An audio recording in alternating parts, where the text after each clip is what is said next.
Tier 2. Are you Tier 2? Do you have the home track to make the playoffs? Well, I think you do. But I'll be honest with you. I only wanted to put 2 teams into this tier, and then I wanted to throw the third team down to the third tier.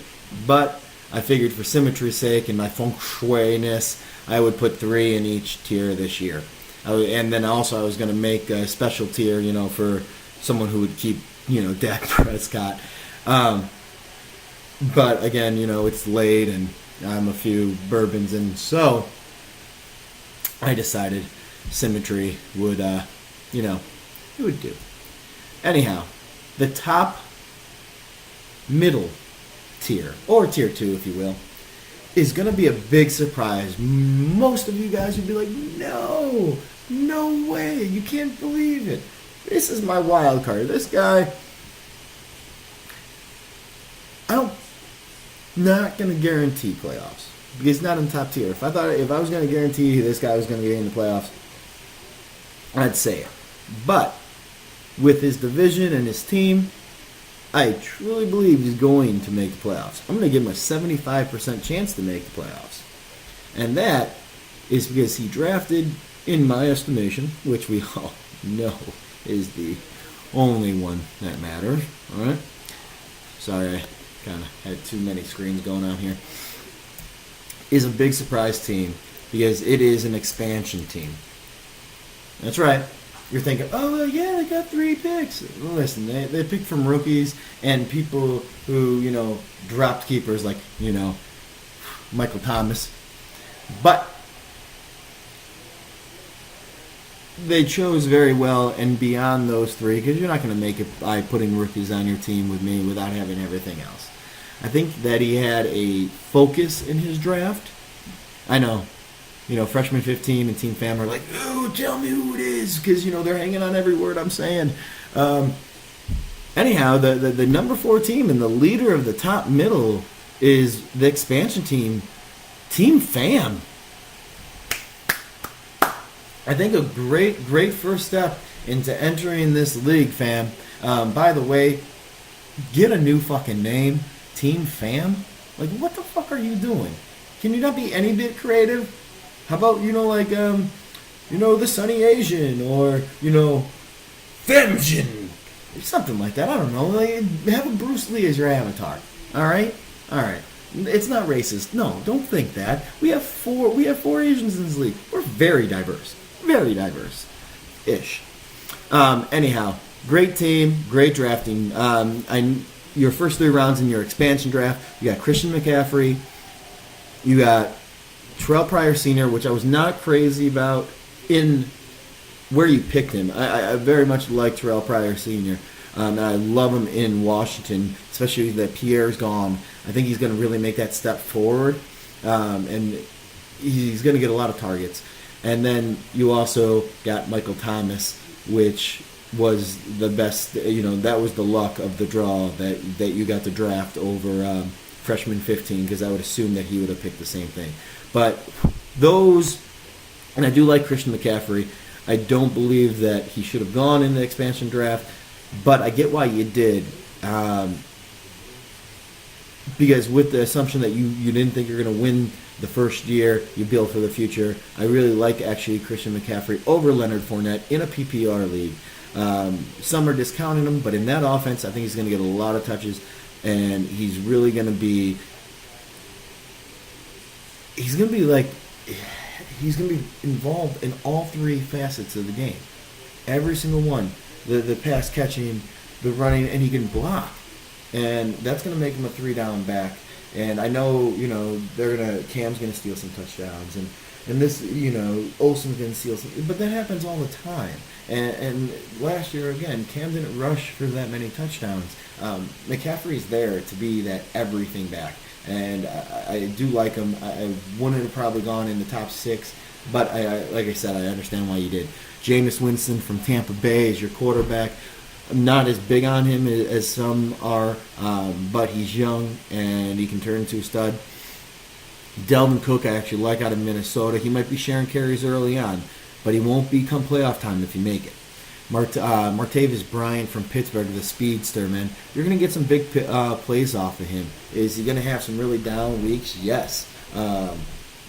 But you're still going to play Cleveland twice, so, that's always going to help. Delaney Walker, the Tennessee tight end, like him. That's who was there. I think it's just a strong team all over. I do like your bench. Frank Gore is a great fill-in. We're going to see how he does. Old man strength. Last year he did great, and it was a big surprise. I think he can continue and do a little bit more of the same. He's never been the fastest runner or the strongest runner. He just runs hard, and he's got some of the best vision in the NFL. And vision doesn't go away. Wait, vision does go away. But there's glasses for that. Anyhow, Eric Decker, strong. Adam Thielen.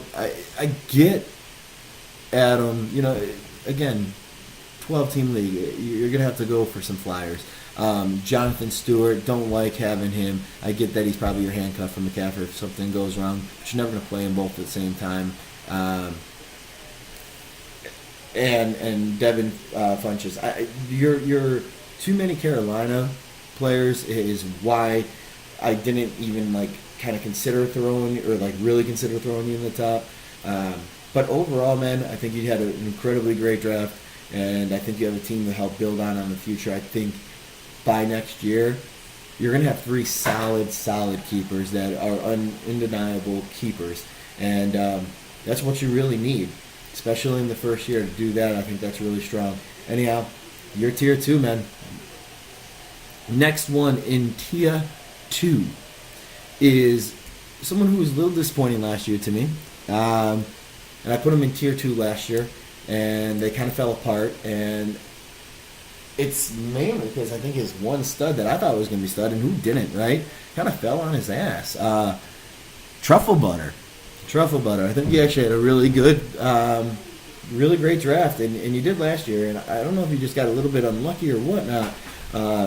But you're going to have Le'Veon Bell, which is arguably the best running back in the league. I think David Johnson is by far. A lot of people don't see him because he's out west, but the guy is absolutely amazing, especially with that weak offensive line that Arizona has.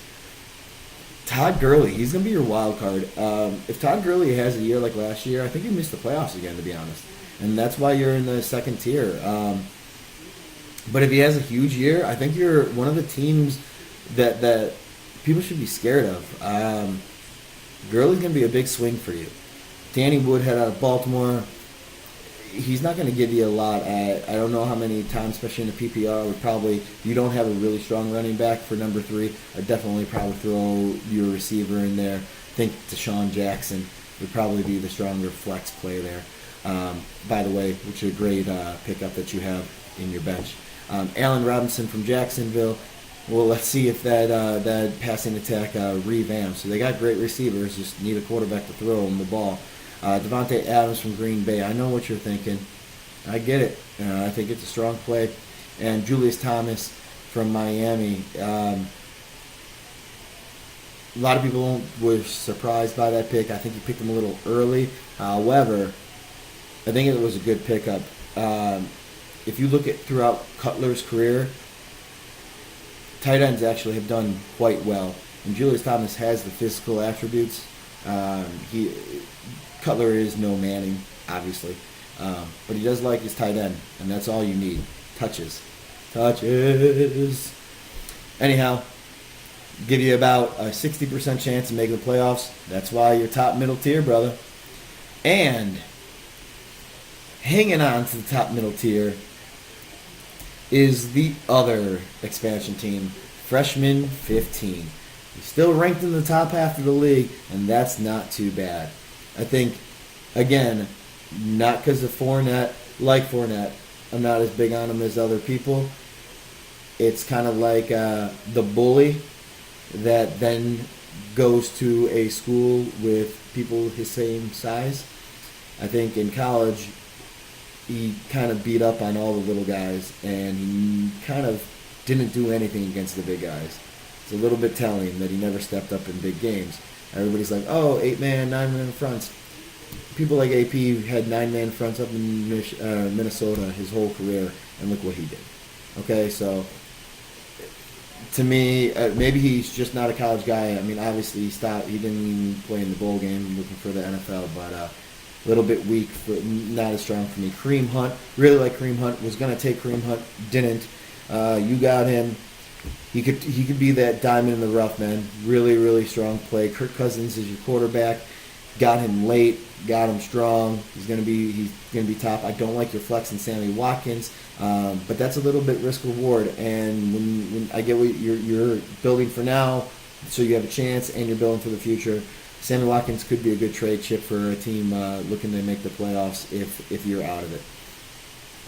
Demaryius Thomas, really don't like him. I like him, but like where I liked Emmanuel Sanders, and that's because you don't have to be a good quarterback to throw it either 2 yards and let that unbelievable speedster run, or just heave the ball up 5 times a game and one of them connects for a 70-yard touchdown.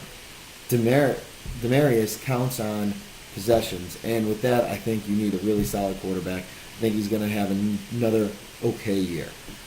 Larry Fitzgerald, old man, winner man, really solid, but when is it going to end? Could it be this year? And his stats depend on Carson Palmer's knee, and that, my friend, is scary. You have a pretty decent bench, though, in Mixon, Williams, Doug Martin, Corey Coleman, Sterling Shepard, Shane Vereen, and Marquise Goodwin. I can't believe you made me say that. Goodwin is an incredible pick. That man is fast. We'll see how well he does. Hopefully, incredibly well, because you know he's 49er. Anyhow, that's it. That's tier 2, guys. If you didn't make it, you're on the bottom tier. But cheer up, because the third tier still has a chance to make the playoffs. If you're not in that one, well, that's a different story, guys.